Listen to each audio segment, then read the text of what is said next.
Welcome to the Ricovbes Video Podcast. The Ricovbes Video Podcast, featuring today's hottest artists, entertainment news, and social commentary. The Ricovbes Video Podcast, covering entertainment worldwide. And now, here's your host, Ricovbes.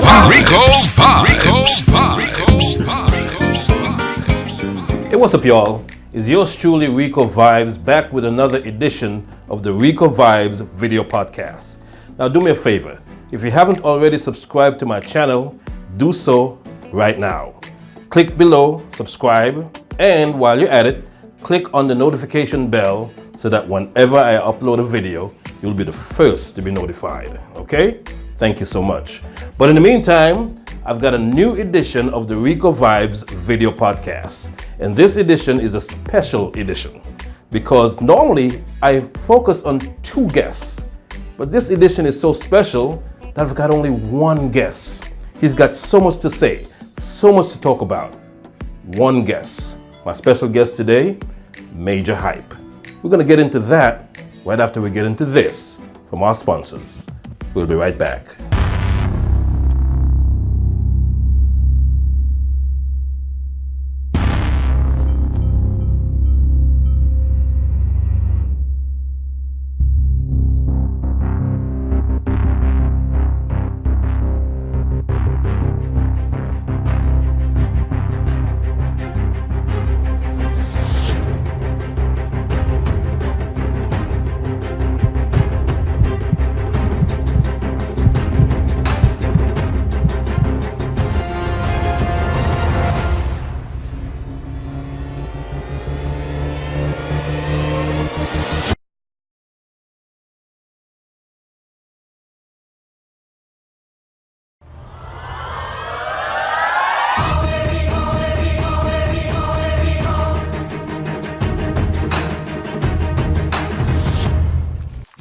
Majah Hype. Yo.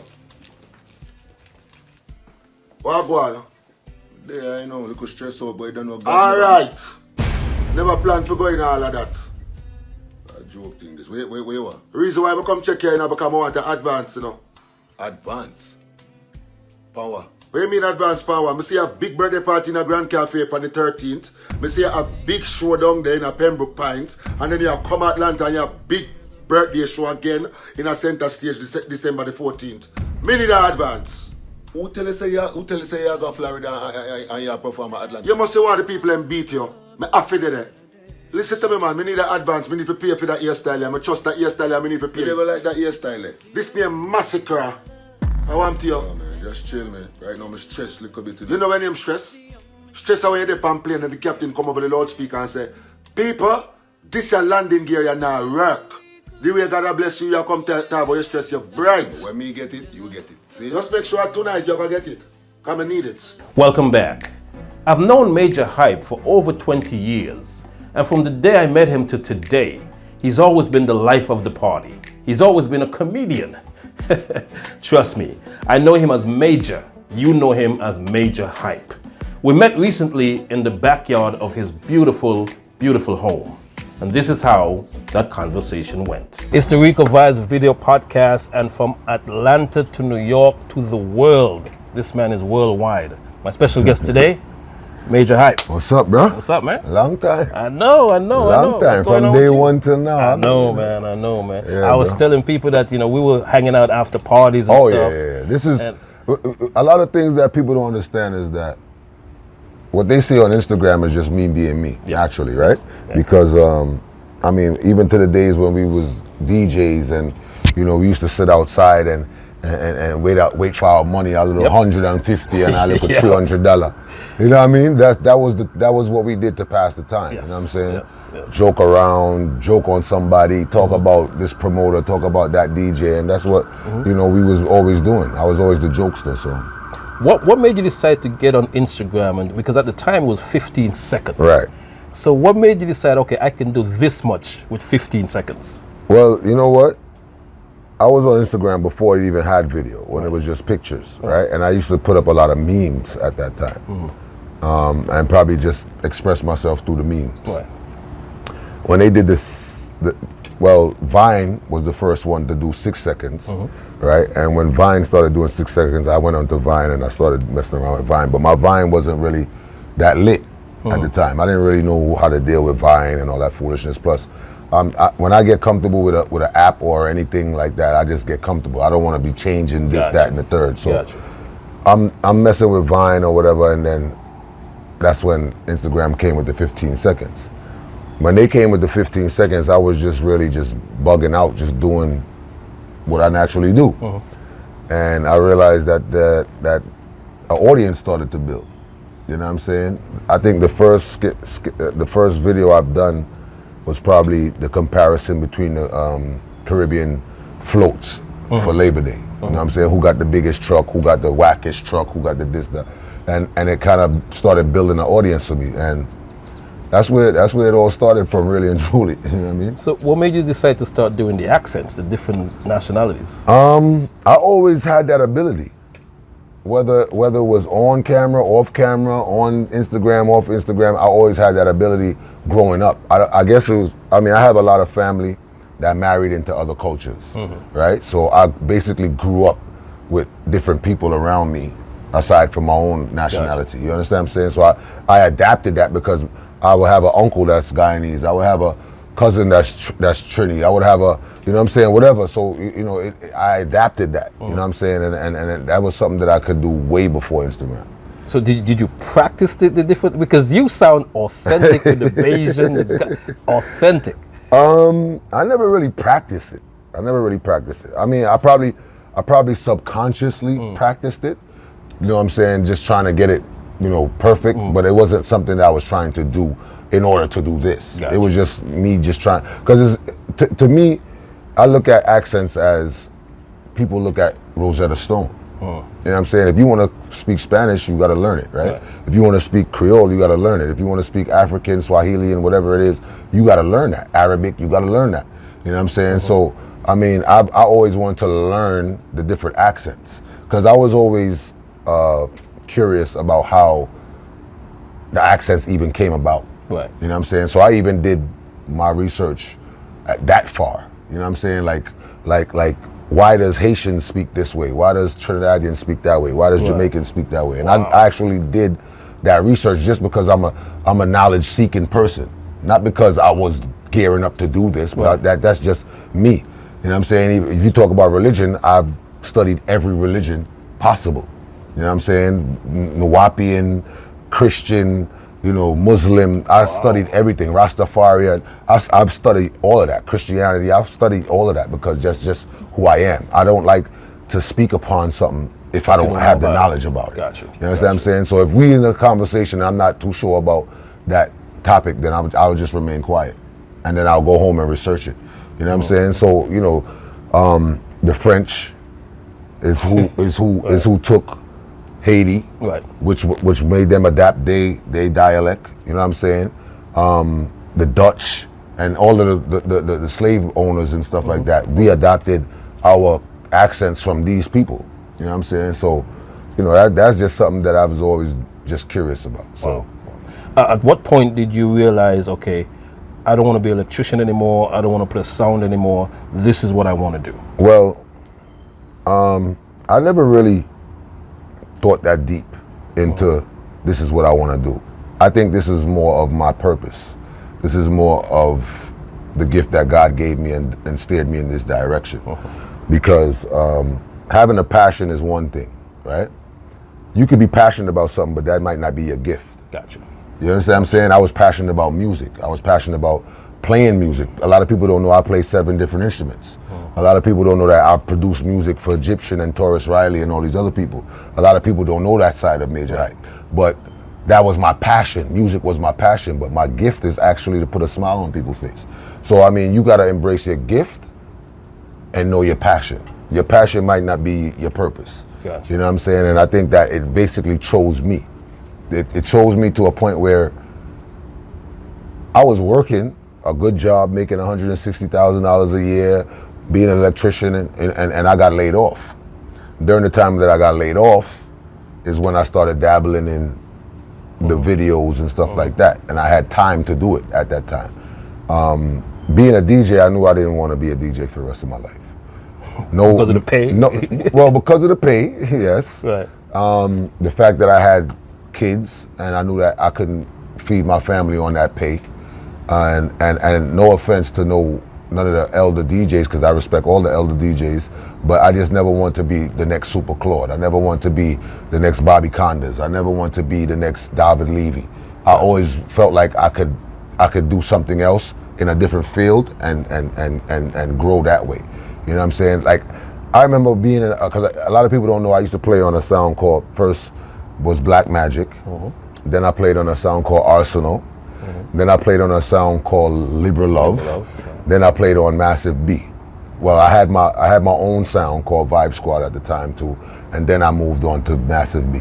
So and you played Natural Vibes for one night. Of course, of course, many nights. Many nights, many Labor Days. You know what I'm saying? That truck coming down the Parkway. I remember the Juve that we played on Flatbush Fair, and we dropped that War 21. As soon as it said, "Them on them on not going to just say top most loud." guns we ever heard. Man, I thought I was in Iraq. I forgot about that. Wow. I remember Ricky Blaze being on the truck with us.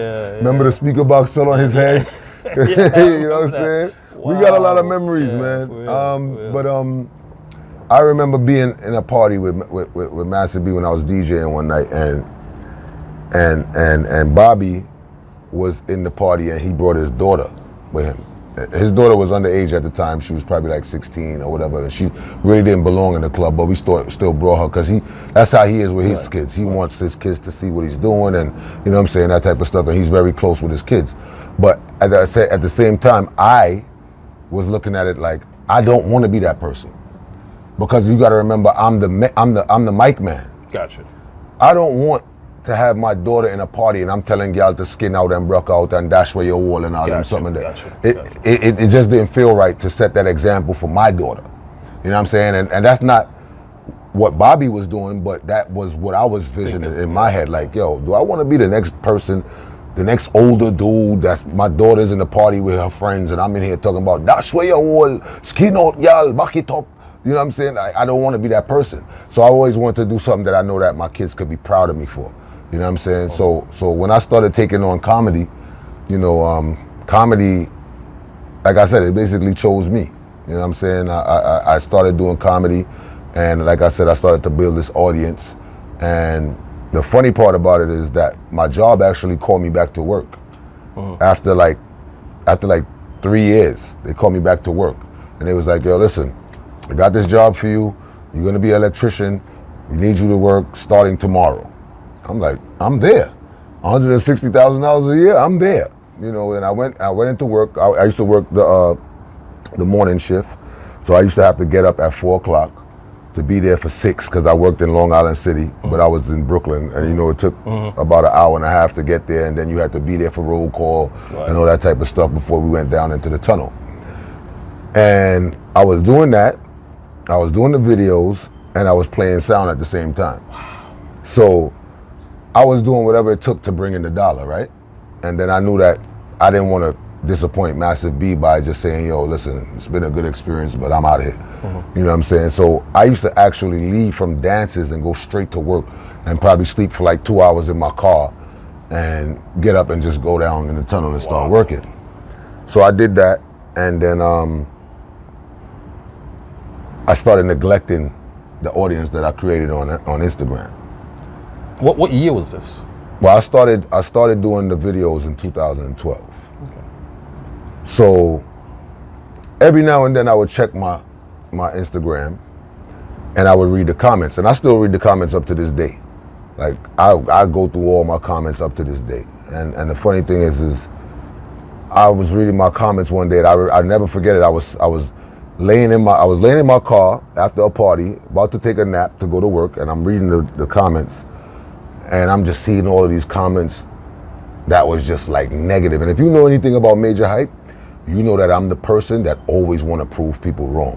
I'm always the person that if you doubt me, I'm gonna show you that you're wrong. You know what I'm saying?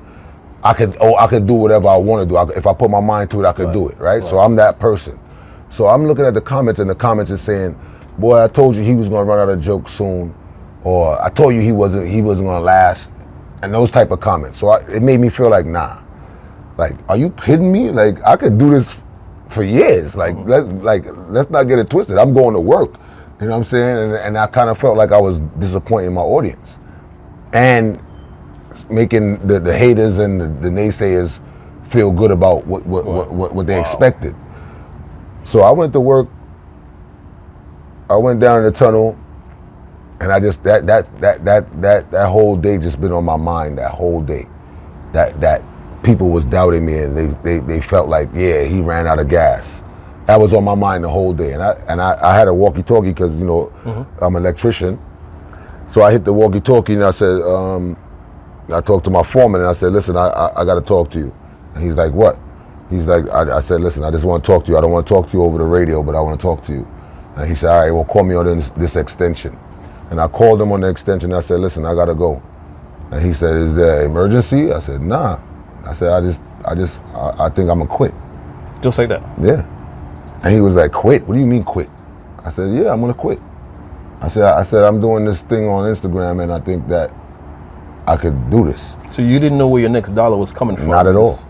Wow. Had no clue. And at that time, I know that being an artist is one thing, right? But you make your money doing shows. Right. I don't care if you're a rapper, singer, whatever you are, comedian, you're gonna make your money on your shows. Right. I never did stand-up comedy before. So I didn't think that was gonna be my payday either. I was thinking, at that time I was probably thinking somebody's gonna recognize my talent and recognize my work and put me in a movie or something. You know what I'm saying? And from there, after I left that job and I just started going harder on the videos just to prove to people that said that I was gonna run out of gas wrong. You know what I'm saying? My number one thing up to this day is to stay consistent and to stay creative. You know what I'm saying? And be able to put out new material on a daily basis. Up to this day, that's what I do. You know what I'm saying? And it was at a point where I was just like, I don't know what my next move is, but I know God has got something in store for me. You know what I'm saying? Like, God ain't gonna take me away from where I did or make this leap of faith for no reason. And I just kept the faith in God. And really and truly, I got a call one day. At that time, I didn't even know what to charge for a show. Wow. Like, I didn't even know what was the market like. What does a comedian get paid? Like, I didn't know nothing. So when I think it was Baruch College, they called me. They have a West Indian concert that they do every year or whatever. You know what I'm saying? The West Indian committee, they hire artists and all that. And that year they had Faye-Ann, Bungie Garland, they had Lyrical, I think, and a few more other artists, and they wanted me to host it. So I'm like, all right, cool. I didn't know what to charge them. I said, listen, give me $300. And they was like, oh, $300? Great, no problem.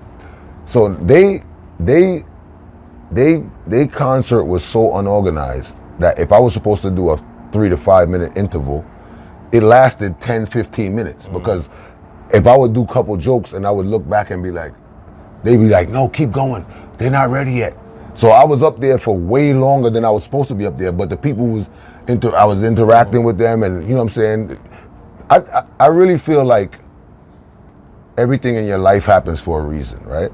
And I feel like God don't make mistakes with certain things. With nothing, really and truly. But I feel like my DJ experience, being able to command a crowd, being able to stand in front of 10,000 people, all of those things was gearing me up for what I am today.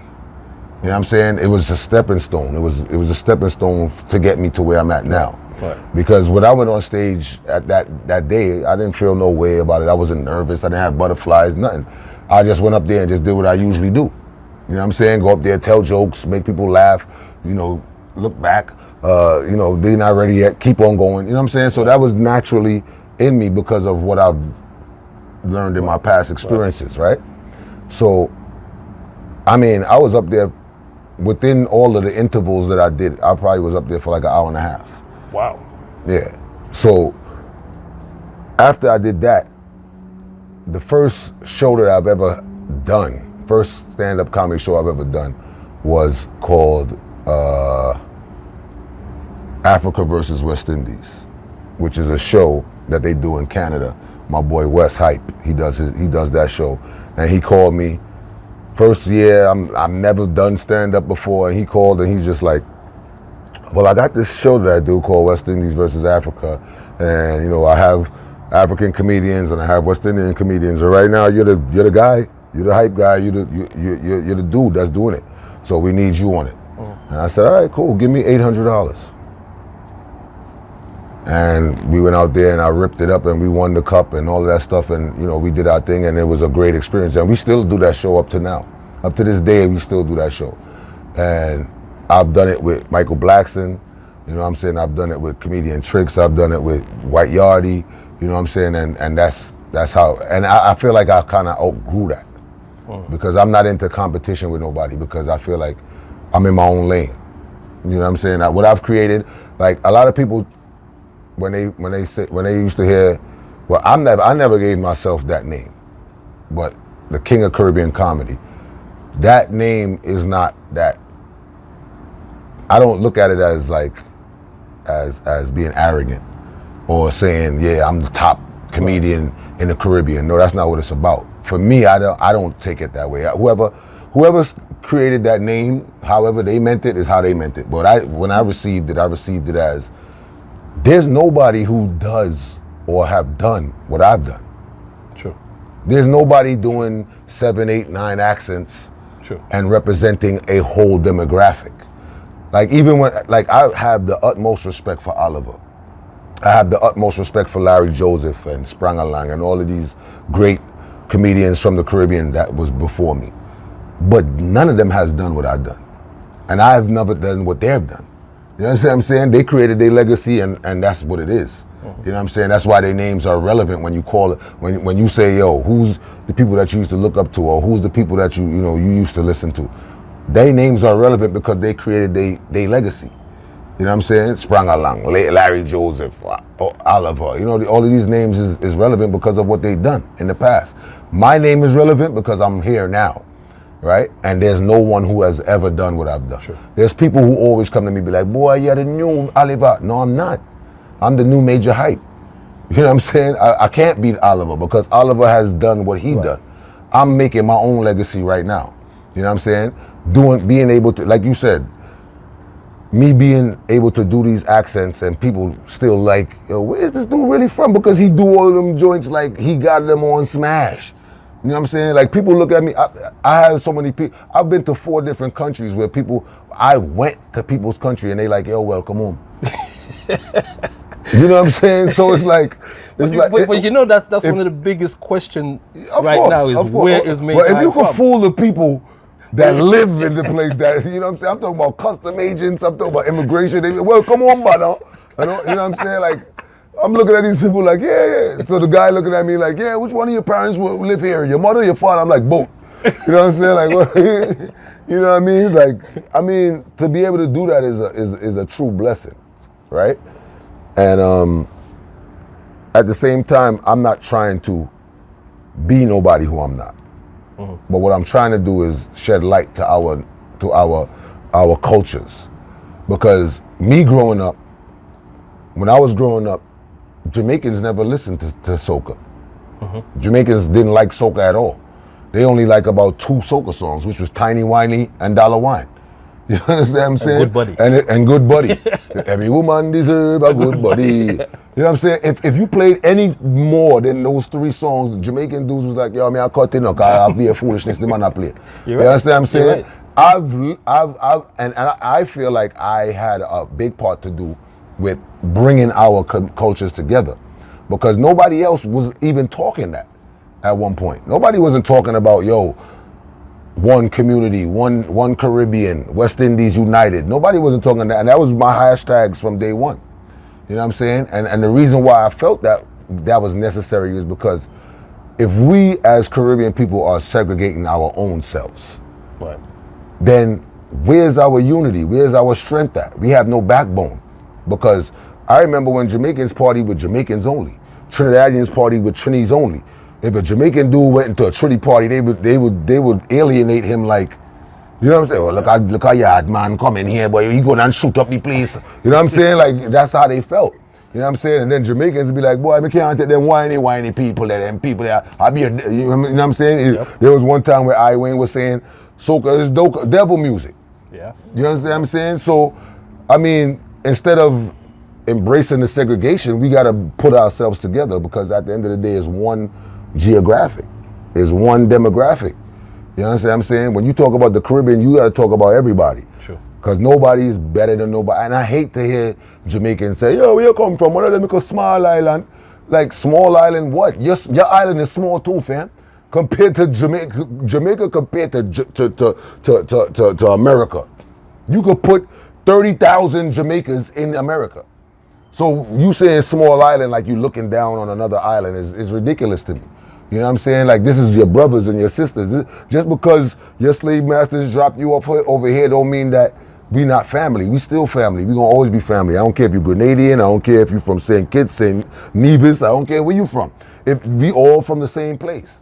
You know what I'm saying? I always felt like if we had more structure and we had more unification, I feel like Caribbean people would be so much further than what we are today. Right. You understand what I'm saying? They take our music, we embrace it. You understand what I'm saying? Right. The other day, everybody was posting this video about Jay-Z dancing to Alison Hines' song, Togetherness. Let me see, love and unity. Jay-Z is dancing to it. Everybody posted it. But if Major Hype was dancing to it, everybody wouldn't post it. Why? Sure. Jay-Z didn't go over there and request that song. He didn't say, yo, play, I want to hear Togetherness. No, the DJ is playing and he happened to be dancing and he probably was like, okay, well, they playing the Caribbean stuff now. You understand what I'm saying? And I respect the fact that people are embracing that, but let's embrace ourselves first. You understand what I'm saying? And I'm not just talking about me, literally. Right. I'm talking about just us. Right. You know what I'm saying? Me, I look at things like Marshall Montano is a mega star to me. Yes. And I feel like he should be way bigger than what he is right now. You understand what I'm saying? I feel like he should be doing songs with these mainstream artists and all of that too regularly. You know what I'm saying? I think he should be getting the same money that they get. Mm-hmm. You understand what I'm saying? But they don't value us because we don't value ourselves. Do you understand what I'm saying? Good point. Very good point. So if we don't value ourselves, how the hell could somebody else value us? You understand what I'm saying? You can't go to all right, we live in Georgia. You're not gonna go to Atlanta and just see 2 Chainz walking around.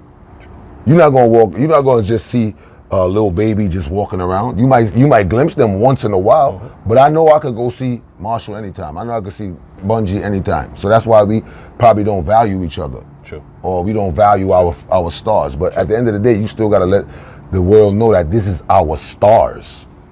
Rihanna was our star. She's not our star no more. She was. You know what I'm saying? At one point. You know what I'm saying? And I feel like this is the things that we gotta show them. You know what I'm saying? Rihanna is from Barbados. She's a Caribbean star. Nicki Minaj's mother is from Trinidad. She's a Caribbean star. Foxy Brown parents is from Trinidad. Yes. Caribbean star. The people who did Wakanda, they all Caribbean. Yes. You understand what I'm saying? This is us. So we gotta embrace that.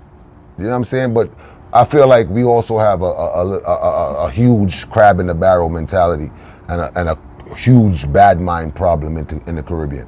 We don't like to see other people with nothing. That's true. We don't like to see people make it.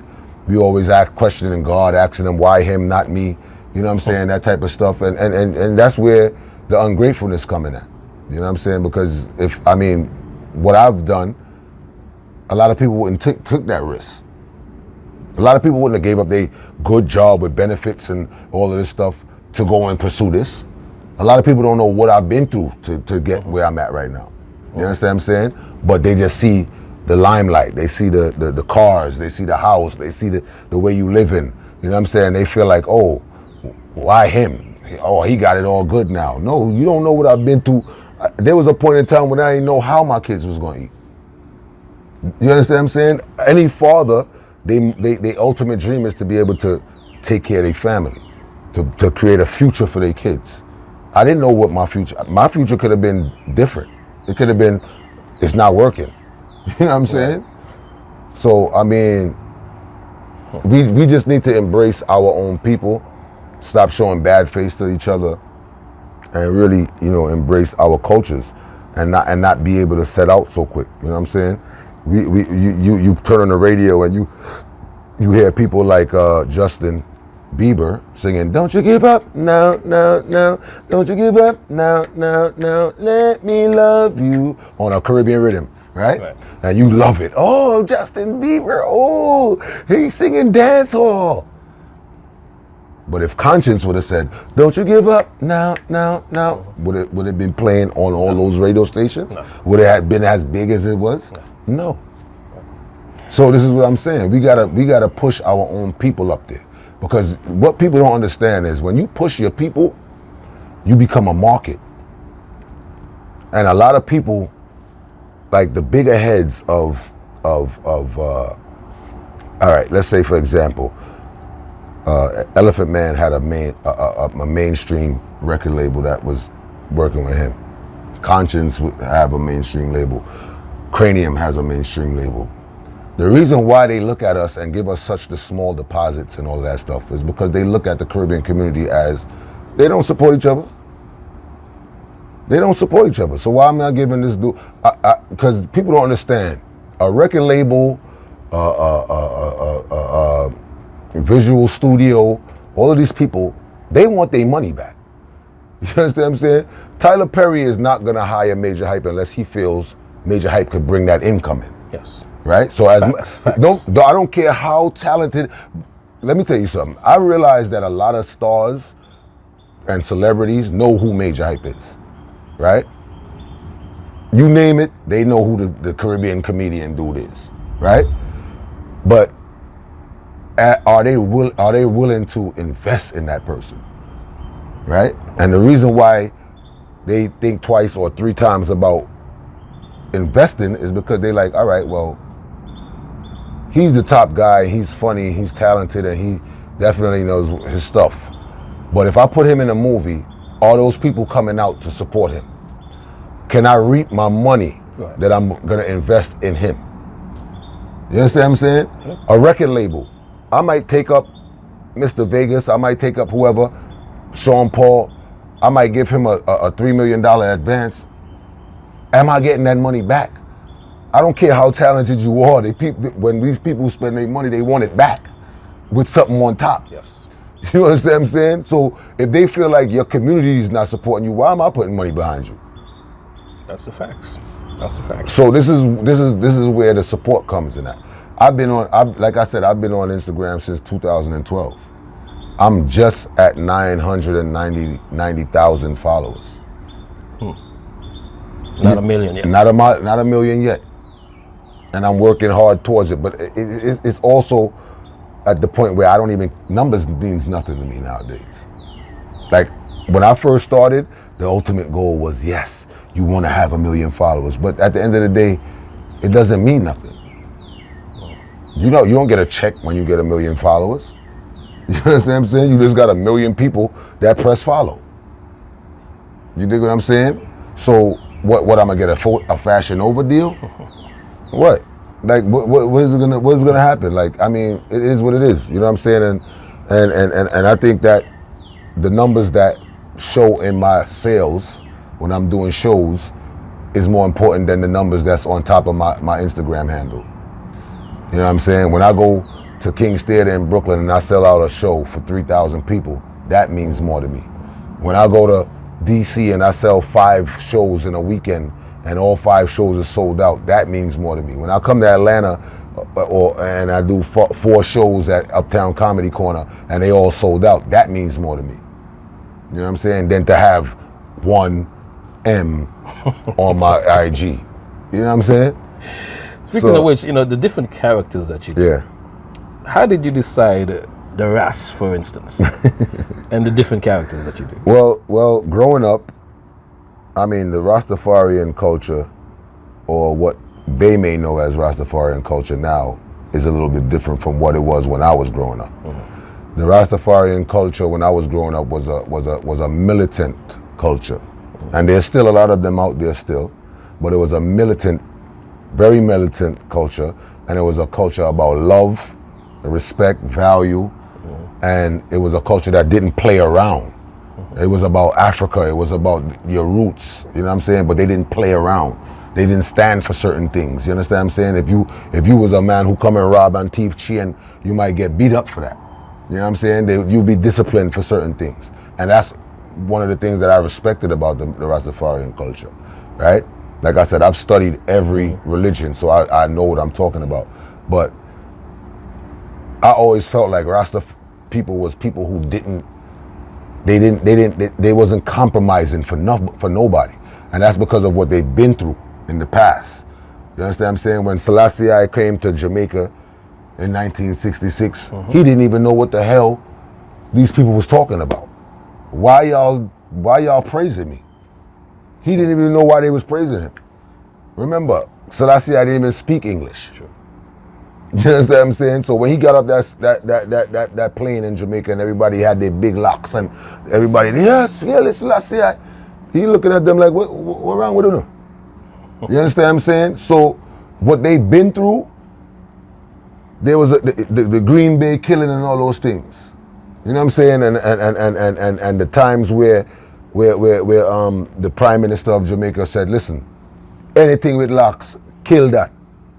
Yep. And they went on a murder spree. Yep. You understand what I'm saying? So they became like Jaja Army. Perfect words. You understand what I'm saying? Words, yeah. And the Ras, which is the character that I play, is a character that it has comedic value, but it also has a message.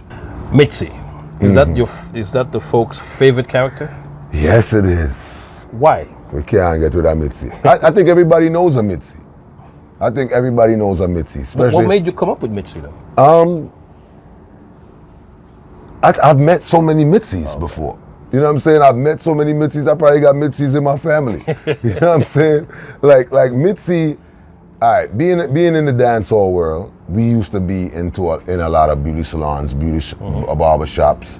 You know what I'm saying? And they always had this one butterer, this one crutcher that used to come and try to sell clothes. And, you know, she wasn't taking no shorts and she thought she was the hottest thing, boy, yeah. And so that was part of Mitzi's character, right? The girl who thief. You always could call her when you got a dance to play, you call her, yo, listen, I'm gonna need a Gucci belt, you know, how much you want for it? Well, you know them I run for $200. I'm like, no, you thief it.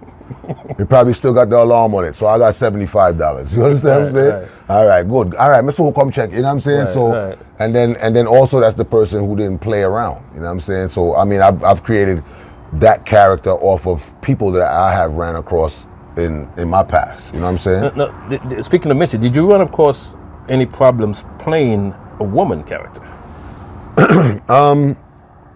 I never ran across any problems, but it came to a point where people started questioning my sexuality. Really? Yes. Because they was like, why would you play a woman character? Why would you do this? You got on a wig, blah, blah, blah. And they didn't see the comedic value in it.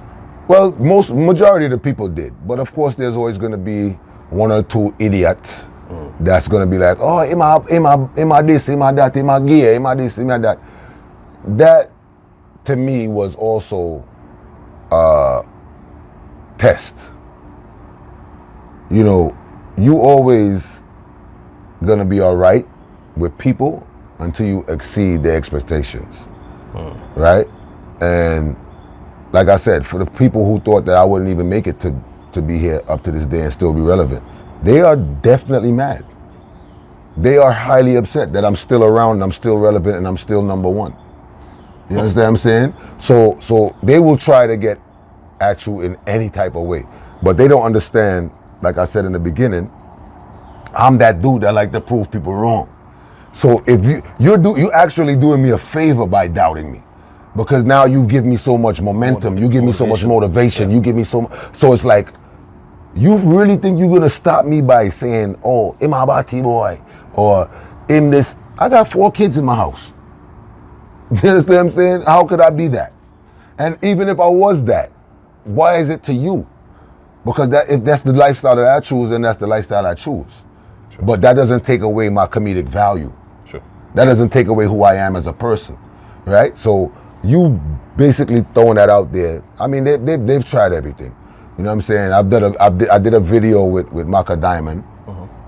It was for one of her songs, and there was a part in the song where she wanted me to like look like I was sucking her breasts, right?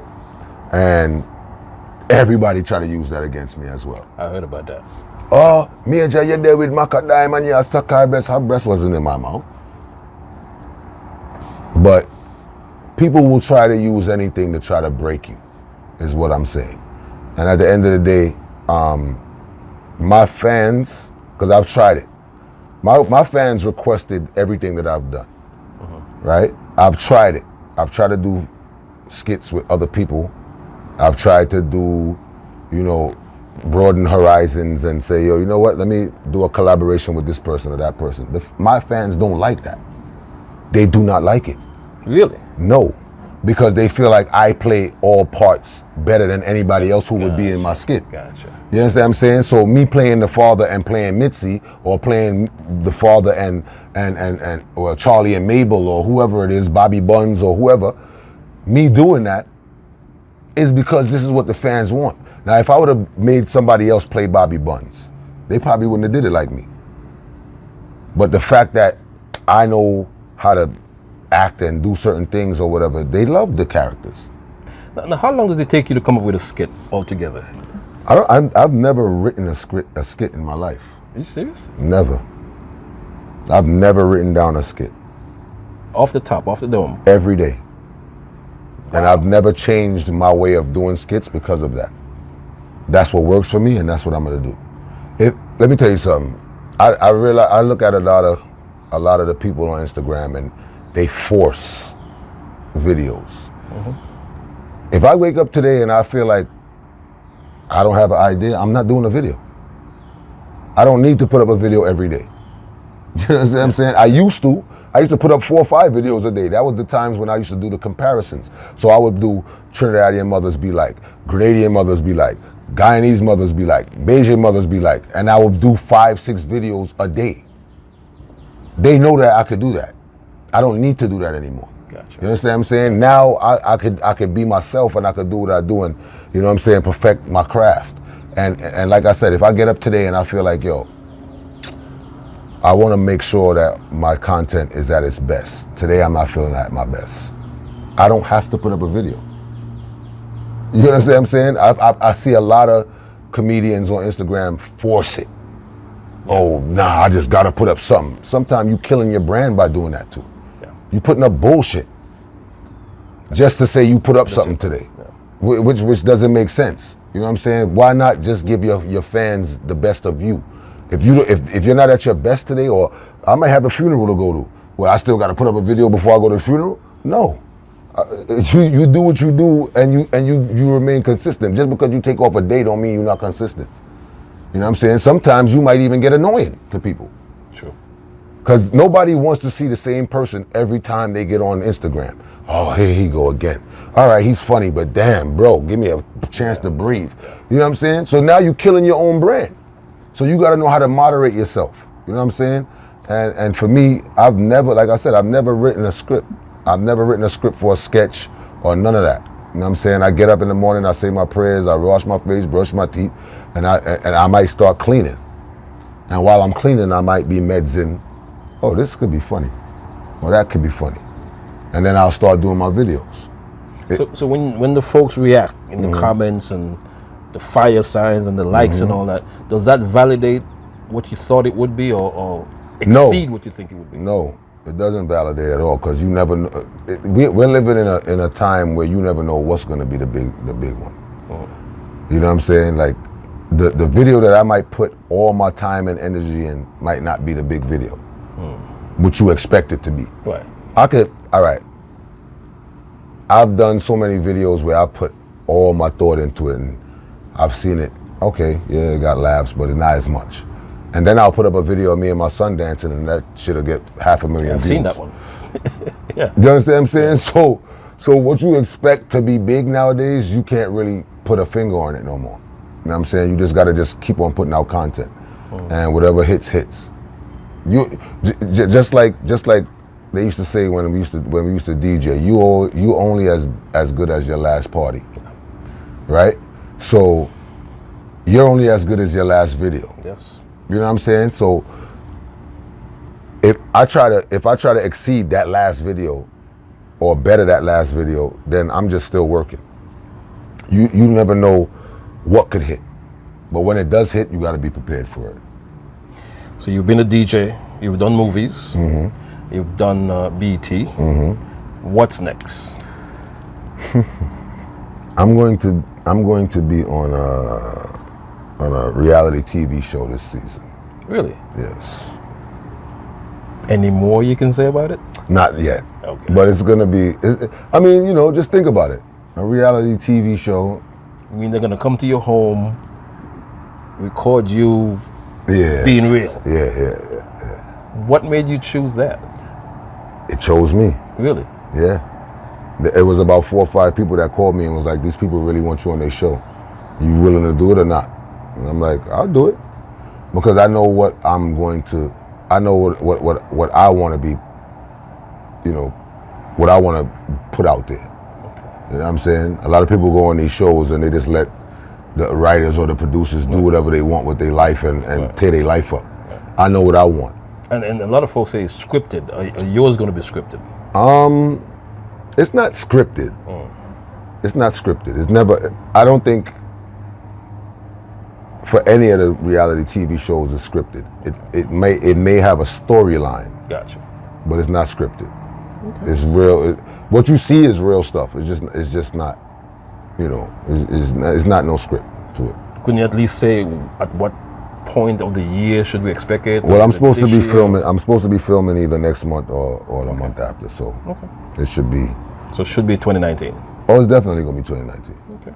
Definitely. What about your BET series? Well, we put out I think about 2 or 3 episodes just to get a feel of what, you know, responses we would get and stuff like that, and it was definitely trending. It definitely did, you know, some good numbers, and we're actually going to finish filming in October. Well, not finish, but resume. Okay.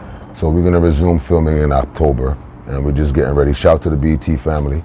We're getting ready for that. Shout to the VH1 family. You know. Is it going to be just online or? As of right now, it's probably going to be online. Okay. Like I said, when people invest their money, they want to know where they're getting their money back from. Gotcha. So they clearly feel like the Caribbean community is not ready for a TV show. Really? How do you feel about that? I feel like we still do have a lot of growing up to do. I feel like we still have a lot of supporting to do. I feel like we still have a lot of organizing to do. You know, but I wouldn't say that we're not ready for a TV show, because I feel like if the way I feel Caribbean people are they are the type of people that they won't ask for it, but if you give it to them, they'll take it. You understand what I'm saying? So it's like, for example, nobody watched X Factor. No Caribbean people was really watching that show, X Factor, until Tisan Chin was on it. Right. Tisan Chin came on it, and it was like, yes, she a Jamaican. And then all of a sudden, everybody started tuning in. You know what I'm saying? We didn't ask for that, but we got it. So we represented it, right? Just like Usain Bolt. Usain Bolt been running for years. Until he became this Olympic star, everybody's like, yes, Usain. You know what I'm saying? We represent what we want to represent if it's given to us. If we're not gonna go chase it though. That's how I feel. Like I feel like we could have some of the dopest shows. I feel like we could have some of the dopest reality TV shows. Nobody's mixy like Caribbean people. True. Nobody. True. You know what I'm saying? They really want some mixy-ish. Just start going to the dance hall world. You see who's sleeping with who fighting who doing this, and that's just what it is. You know what I'm saying? And I feel like they just sleeping on us right now. They sleeping on us right now because they feel like we don't support each other. So once we show them that, then I mean, like I said, man, if you have this comedian, this Caribbean star, and everybody's behind him, he's not only making us look good, but he's also opening doors for the people to come. Yes. You understand what I'm saying? Like, for example, for me, I've never seen a Caribbean comedian on the Breakfast Club. I've been on the Breakfast Club 3 times. Yes. You understand what I'm saying? I've been on the Wendy Williams show. You know what I'm saying? I've done things that I know that it's not only just for me, it's about the people that's behind me. You know what I'm saying? The people who's next to me. You know what I mean? So that's the most important things for me. Like being able to set certain trends and open certain doors for people who is next to come. I'm not gonna always be number one. I'm not gonna always be that guy. Right. You know what I'm saying? There's gonna be a time when I'm gonna want to retire too. I'm gonna be like, yo, listen, I'm good. I might be behind the cameras now. I might be directing. I might be writing scripts. You know what I'm saying? But I'm not gonna always be the forefront guy. I would love to be able to be the person who's opening the doors for those people. Gotcha.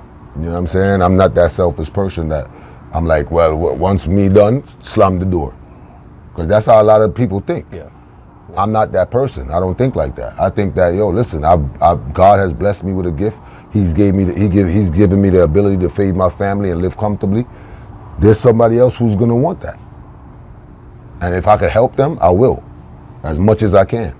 Long as I believe in your talent, I'm willing to help, 100%. You understand what I'm saying? Wow. Now, before we go, I know you've performed just about everywhere in the world, but is there a place that you haven't performed that's on your wish list to perform? Haven't performed? So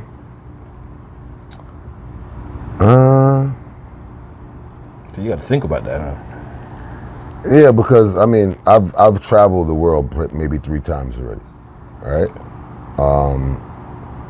Through music, you know what I'm saying? I've seen the world. I've seen places doing music that I haven't seen yet as a comedian. Gotcha. So not to say I haven't been to those places, but I just haven't been on stage. Right. I think one of the most dopest things, like even when I was a DJ and I used to go to like Japan and places like that, or Switzerland and France and all these places that we went to, it was just so amazing that we would go out there and play music and these people will sing the song line for line. And when you get off stage and say, hey, how you doing? They didn't understand what the hell we were saying. Yeah. Like, you know the song line for line. Like I remember back when I was playing on Massive B, and we used to use the Super Cat dub to tear down the place. You know what I'm saying? We used to use Buju's dub to tear down the place. When we used to go to Germany, and as soon as we played this year, I don't know Bombo Cloud. When we played that, the whole place went crazy. And they would sing that song line for line. Then you had the Bungee Garland on it. Fire feed them, fire feed them. And they would sing all of that. Then they had a Anthony B that was a big song in Germany. It was about police. Yeah. Police, police. And they used to sing that song word for word. And then when you get off the stage and you be like, yo, how you doing? Everything is good? You enjoying yourself? They be like, huh? So so the places that I would want to go, to answer your question, is the places where they don't understand English, but because I feel like there's a different language between comedic value. Yeah. Right? Yeah. You don't have to know what the person is saying in order to laugh about it. Sure. You know what I'm saying? There's a lot of things that Kevin Hart talk about that we can't relate to, but we find it funny. Sure. You understand? Because he went through it. You understand what I'm saying? And that's why a lot of the videos that I do relates to Caribbean culture, because they get it. They like, yo, I had a virgin that went through that, or you know what I'm saying, or I remember I went through that, or you know, my sister, or whatever. So that's why it's so relatable to us. But to be able to get that same point across to the American people or the people who never lived a Caribbean lifestyle, to me that's amazing. Like I went to a place named Ontario, California, where it was mostly Mexicans and white people. But the fact that I could talk this way without any Caribbean accent and switch it on and off and say, well, when I grew up in my Caribbean home, you know, my mother would do this and do that. For them to be able to relate to that was amazing to me. So just those places like Japan and Germany and all those places, I would love to be on stage in those places. As a comedian. And yes, as a comedian. And one of the main things that I always wanted to do was a military tour, because there's so many troops that's stationed certain places that they would never be able to get to see Majah Hype. Gotcha. You know what I'm saying? Gotcha. So to be on an army base or a naval base or whatever, and be able to do shows for those people, especially the Caribbean people, like, to me that's everything. So that would probably be my most important place that I would want to perform at. One of the things that I must say before I go, when you see your live show, you always incorporate music into it. You incorporate some Beres, some Wayne Wonder, and so on and so forth, Buju. Is that by design, or is that because you're comfortable with music as well? No, it's basically, I basically do that because I come from an era where Sanchez is a mega star to me. Beres is a living legend to me. Buju is a living legend to me. We are, as far as music is concerned, we losing that. The value of the music. You know what I'm saying? I remember when we was DJs, we had a thing called early warm. Yeah. There is no early warm no more. There's no early warm. Nobody comes for early warm. All early warm is when you come, you sip your juice, you hold up vibes, you got your girl with you, y'all get to enjoy the actual night. Nobody really does that anymore. And I feel like that it's a dying craft. Yeah. So I try to incorporate it in my jokes, just to, let's say for example, I use a Beres song and I relate something to that, or I correlate something to that situation. How many people in that crowd don't even know who Beres is? Sure. That's gonna go home and search his music. You know what I'm saying? Right. How many people is gonna go home and say, yo, that song that Majah was singing, what was the name of it again? I think he said Sanchez Missing You or something like that. Right. You understand what I'm saying? Because we need that music still. That music is like culture music. Culture music is upliftment music. But that doesn't play anymore. It doesn't play anymore. Yeah. That's why you have people that like Capleton and Luciano that's not really traveling as much as anymore. Yeah. Jack Cure changed up his whole style. He talking about red bottoms now. You understand what I'm saying? Like, yeah. You know what I'm saying? Egyptian ain't traveling as much as he used to anymore because the culture is not there. And the culture is what keep us grounded. You know what I'm saying? When Egyptian came out and sung, these are some serious times, that music was relatable to us because we living in serious times. But now we don't have that. Now we don't have that. What we have now? Talking about shooting people, sleeping with other people, women. Like, come on. All right, that's cool, because that happens in real life. But what about this part of it? What about the romantic part of it? You know what I'm saying? That's just like even for cinema, for Caribbean cinema. Almost every Caribbean movie you could think about is about badness and selling drugs. That's not the only side of us. We have a very comedic side who run joke like Caribbean people.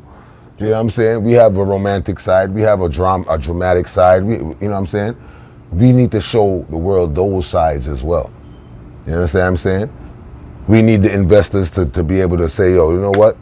Let's do a Caribbean romance. And like I said, we don't value our own stuff. We make other people value it for us. Sure. Like I said, Justin Bieber will sing a song, or Chris Brown will sing a Caribbean song, and everybody would love it. But our own people do it, and they don't love it as much. Right. Right. One of the biggest movies done was Stella Got Her Groove Back. There was not one Jamaican in there. You're right. In the main cast. And they probably had Jamaicans walking in the back by the resort, but the main characters was not Jamaican. There was an American playing Jamaican. So we let other people value our stuff first. Got it. Why we don't have a Third World Cop anymore? Those movies was made 20 years ago, bro. We don't have a Third World Cop. We don't have a Dancehall Queen. We don't have a Belly. We don't have a Shatas. What's up? What's going on with us right now? Good point. One of the biggest movies was Harder They Come, Jimmy Cliff. Jimmy Cliff is still eating off of that movie. And his music. You can get it if you really want. Why we stop doing that? Good point. So, I mean, you know, we just got to value ourselves, man. That's how I feel. Once again, it's the Ricovbes video podcast. My special guest today, Majah Hype. Before you go, just what message would you like to leave us with today? Exactly what I've been talking about this whole interview. Okay. Value ourselves, value us, value yourself. Stop the bad mind, stop the hate, stop all of that negativity. Let's get together as a people. I don't care if you're Haitian, Grenadian, Trinidadian, I don't care where you're from. Let's start uniting, let's start investing, let's start building our own communities. And if there's any investors out there that want to, you know, carry on with cinematic value and start doing movies again, I'm here. I got scripts, I got ideas, I got all kind of stuff. So, I mean, and I don't need to be the star in the movie. I don't necessarily got to be the star. So don't think I'm talking just to be the star or I'm talking just to do this. I just miss that. I feel like we lack that. Just like when I started comedy, I felt like we lacked that. You know what I'm saying? Oliver was somebody that is a legend, but he wasn't in my era. That wasn't my era. That was my mother's era, probably. You know what I'm saying? We used to sneak and watch Oliver. You know what I'm saying? We couldn't even really watch Oliver because it was, you know, that type of stuff. You know what I mean? So that's why I started doing the comedy that I'm doing now, because I felt like we was lacking that. And I've sat down and had a conversation with Kimani Marley and spoke about doing movies, and he's definitely on board with a lot of stuff as well. Gotcha. So we need to keep our value up there. Know what you have, own it, create it, support it, and be it. Thank you, my brother. Respect, bro. You kept it real. Definitely. And I appreciate that. Definitely. It's the Ricovbes video podcast. We'll be right back. Peace. Major Hype. Yo. What go on? Yeah, I know. Little stress out, but I don't know. Alright. Never planned for going all of that. A joke thing this. Wait, what? Reason why I come check here now because I want to advance, you know. Advance? Power? What do you mean advance power? I see a big birthday party in a Grand Cafe on the 13th. I see a big show down there in a Pembroke Pines. And then you come Atlanta and you have a big birthday show again in a center stage December the 14th. Me need an advance.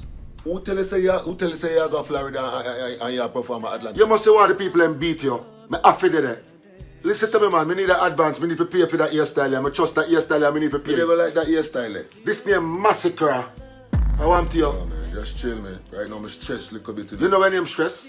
Stress when you're on plane and the captain come over the loudspeaker and say, people, this your landing gear, you now work. The way God bless you, you come tell about your stress, you're bright. When me get it, you get it. See? Just make sure tonight you can get it. Come and need it. There you go, folks. My exclusive one-on-one interview with the one and only Majah Hype. Now, I know what you're saying. He still did not answer the age-old question of where he's from. He didn't. But hopefully with this interview, you would have learned a lot more about the man behind the skits, the man behind the jokes, Majah Hype. And folks, once again, if you like this video, click the like button. Also, share it with your family and friends. And folks, once again, subscribe. Subscribe to the Ricovbes channel at YouTube/Ricovbes. And I'll be back next time with another edition of the Ricovbes video podcast. See you later, folks.